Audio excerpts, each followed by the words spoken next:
ବାରତା ଆସିଛି ଆଜି। ଶୁଣ ଭାଇ ଏ ଭଉଣୀ, ନିରାଶାରେ ଅଛ କି ଆଜି? ଏବେ ଶୁଣ ଏ ବାଣୀ, ଶୁଭ ବାରତା ଆସିଛି ଆଜି।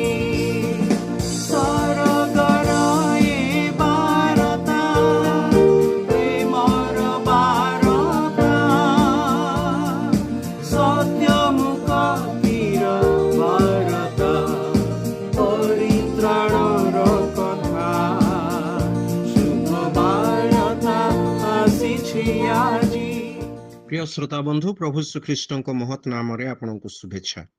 पवित्र बाइबल जहन लिखित सुसमाचार 20 अध्याय 8 पदरे आम यहपरी पाठ करूँ।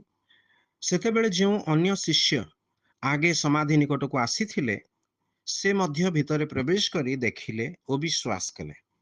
जेतेबेले प्रभु श्रीकृष्ण क्रूसरे अपना प्राण त्याग कले, ताहांको मृत शरीर को 3 दिन 3 रात्र समाधि रखागला। आउ तृतीय दिन प्रभातरे पीतर और जोहन को कहगला जे ताहांको समाधि शून्य हो पड़ी। सेतेबेले सेमाने समाधि निकट को दौड़ी गले।